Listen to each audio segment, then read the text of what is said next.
Assalamu alaikum to all the students of class 5 and to all the listeners. ابھی ہم مشق کرتے ہیں. حمد ہم پڑھ چکے ہیں, اب اس کی ہم مشق کرتے ہیں. پہلا سوال ہے, اس حمد کو سامنے رکھتے ہوئے مدرجہ ذیل سوالوں کے جواب دیجیے. کس حمد کو سامنے رکھتے ہوئے؟ جو حمد ہم لاسٹ کلاس میں پڑھ چکے ہیں, اس حمد کو سامنے رکھتے ہوئے ان سوالات کے جوابات ہم نے دینے ہیں. پہلا سوال ہے, حمد کسے کہتے ہیں؟ آپ نے اللہ کی حمد بیان کی ہے, تو حمد کسے کہتے ہیں؟ حمد کا مطلب کیا ہے؟ تو اس کا جواب ہے, ایسا کلام جس میں اللہ کی تعریف بیان کی جائے اسے حمد کہتے ہیں. ٹھیک ہے, ابھی ہم نے جو حمد پڑھی تھی, نظم پڑھی تھی, تو اس نظم میں اللہ کی تعریف بیان کی گئی ہے کہ اللہ خالق و مالک ہے, قوی و قادر ہے. تو ایسا کلام جس میں اللہ کی تعریف بیان کی جائے اسے حمد کہتے ہیں. بے, اس حمد کے شاعر کا نام لکھیے. اس کا جواب ہے, اس حمد کے شاعر کا نام اسماعیل میرٹھی ہے. یہ جو کلام ہے, یہ والا کلام کس نے لکھا ہے؟ اسماعیل میرٹھی نے. اس حمد کے شاعر کا نام اسماعیل میرٹھی ہے. جیم, رات کو آسمان پر کیا چمکتے ہیں؟ جواب ہے, رات کو آسمان پر چاند اور تارے چمکتے ہیں. رات کو آسمان پر چاند اور تارے چمکتے ہیں. آخری سوال ہے, حمد میں شاعر نے کتنے موسموں کا ذکر کیا ہے؟ شاعر کون؟ اسماعیل میرٹھی. انہوں نے اس حمد میں کتنے موسموں کا ذکر کیا ہے؟ ان کے نام لکھیے. جواب ہے, حمد میں شاعر نے 4 موسموں کا ذکر کیا ہے, جن کے نام یہ ہیں. پہلا کیا ہے؟ جاڑا. جاڑا کسے کہتے ہیں؟ سردی کو. دوسرا ہے گرمی. تیسرا ہے بہار, اور چوتھا ہے برسات. تو یہ 4 موسم ہیں جن کا شاعر نے حمد میں ذکر کیا ہے. تو اسی کے ساتھ ہمارا پہلا سوال کمپلیٹ ہوا. اب ہم دوسرا سوال کریں گے. سوال نمبر 2 ہے, یہ دیکھیں, یہ سوال ہوتا ہے, سوال سین کے اوپر پیش ہوتی ہے, سوال. یہ سوال نہیں ہوتا, سوال, یہ غلط ہے. کیا ہوتا ہے؟ سوال, سین کے اوپر پیش, سوال. تو سوال نمبر 2 ہے, حمد کے مطابق درست لفظ لگا کر مصرع مکمل کیجئے. ٹھیک ہے, یہ ایک مصرع دیا گیا ہے. یہ دیکھیں, یہ آپ پورا شعر دیکھ رہے ہیں. اس شعر میں سے ایک مصرع کو یہاں لکھ دیا گیا ہے. اگر ان دونوں کو لکھتے تو یہاں یہ ایک مکمل شعر ہوتا. اب چونکہ صرف ایک حصے کو لیا گیا ہے, ایک مصرع کو لیا گیا ہے, تو اس لیے اسے مصرع کہا جا رہا ہے. یہ مصرع کو مکمل کرے. یہ مکمل شعر نہیں ہے, یہ مصرع ہے. مکمل شعر یہ ہے. تو اب ہم ان کو مکمل کرتے ہیں, یہ خالی جگہیں پر کرتے ہیں. پہلا ہے, اس کی قدرت سے پھول مہکے. اس کی قدرت سے پھول مہکے. یہاں پھول آئے گا, دیکھا, پھول مہکے. 2, تاروں بری رات کیا بنائی. دیکھیں, تاروں بری رات کیا بنائی. نمبر 3, کیا دودھ سی چاندنی ہے چھٹکی. دیکھا, کیا دودھ سی چاندنی ہے چھٹکی. چھٹکی کا مطلب آپ کو بتایا تھا, بکھرنا, بکھر جانا, بکھری. چھٹکی مطلب بکھری. کیا دودھ سی چاندنی ہے چھٹکی. نمبر 4, ہر رت میں نیا سما نئی بات. ہر رت میں نیا سما نئی بات. نمبر 5, باغوں میں اسی نے پھل لگائے. ٹھیک ہو گیا, باغوں میں اسی نے پھل لگائے. اس کا کیا مطلب ہے کہ باغوں میں اسی نے پھل لگائے, مطلب اللہ نے پھل لگائے. اس کا کیا مطلب؟ اس کا مطلب یہ ہوتا ہے کہ باغوں میں جو پھل لگتے ہیں وہ اسی کے حکم سے لگتے ہیں. جب اللہ کا حکم ہوتا ہے تو پھل لگتے ہیں باغوں میں.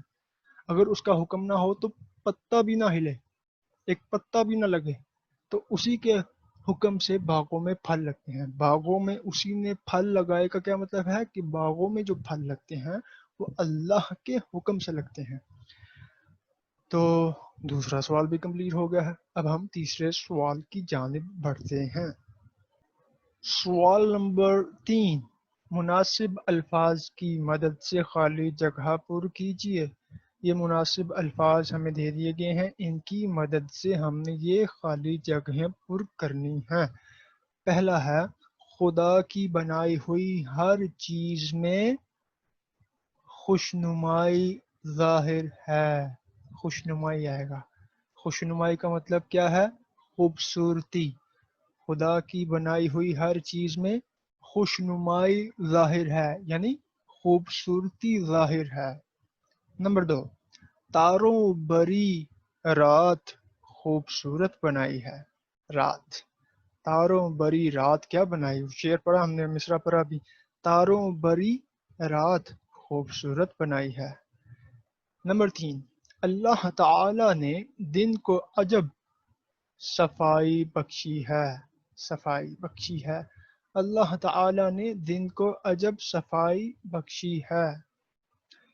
نمبر 4، ہر رت میں نیا سما نئی بات ہے. ہر رت میں نیا سما نئی بات ہے. یہ والا سما. نمبر 5، بے شک خدا قوی و قادر ہے. یہ قادر. بے شک خدا قوی و قادر ہے. قوی کا مطلب ہوتا ہے مضبوط، اور قادر کا مطلب ہوتا ہے جس کے پاس طاقت ہو، طاقت رکھنے والا. تو اللہ قادر ہے، ہر چیز پر قادر ہے. اللہ تعالی ہر چیز پر قادر ہے. وہ جس چیز کو چاہے چھوٹا کر دے، جس کو چاہے بڑا کر دے، کسی کو بیمار کر دے، کسی کو تندرست کر دے، کسی کو زندہ کر دے، کسی کو مار دے. وہ ہر چیز پر قادر ہے. بے شک خدا قوی و قادر ہے. تیسرا سوال بھی کمپلیٹ ہو گیا ہے. چلیں اب چوتھا سوال کرتے ہیں. چوتھا سوال تو بہت ہی آسان ہے. کیا ہے جی؟ زرد ذیل الفاظ پر اعراب لگائیے. یہ الفاظ دیے گئے ہیں ہمیں، ان کے اوپر ہم نے اعراب لگانے ہیں. اعراب کسے کہتے ہیں؟ زبر، زیر، زبر، پیش، شد، مد، جزم. ٹھیک ہے نا، ان کو اعراب کہتے ہیں. تو وہ ہم نے ان الفاظ پر لگانی ہے. پہلا ہے خدا. خدا، خا کے اوپر پیش ہے. یہ کیا ہے؟ خدا. خدا. ظاہر. ظاہر، ہا کے نیچے، ہے کے نیچے کیا ہے؟ زیر ہے. ہے کے نیچے زیر ہے. ظاہر. قدرت. قدرت، قاف کے اوپر پیش لگا دیں، دال کے اوپر جزم، رے کے اوپر زبر. قدرت. ٹھیک ہو گیا.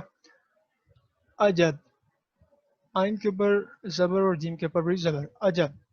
نگاہ، باب دیکھتی جائیں اعراب کس طرح کہاں لگے ہوں. نگاہ. بہار. ٹھیک. اور نادر، دال کے نیچے زیر ہے. نادر نہیں کہنا، نادر. نادر کا مطلب قیمتی. ان تمام الفاظ کے ہم مطلب پہلے لیکچر میں دیکھ چکے ہیں. تو اس طرح یہ کوشچن بھی ہمارا کمپلیٹ ہو چکا ہے. اب ہم آخری سوال کرتے ہیں. سوال نمبر 5، درج ذیل الفاظ کے متضاد یعنی الٹ الفاظ لکھیے. متضاد کا کیا مطلب ہوتا ہے؟ الٹ. چلیں جی شروع کرتے ہیں. پہلا انہوں نے ہمارے لیے حل کر دیا ہے، مثال دی ہے ہمیں کہ اس طرح ہم نے ان کو سالو کرنا ہے. خوشنمائی، بدنمائی. خوشنمائی کا مطلب ہوتا ہے خوبصورتی، اور بدنمائی کا مطلب ہوتا ہے بدصورتی. تو خوشنمائی کا متضاد یعنی الٹ کیا ہے؟ بدنمائی.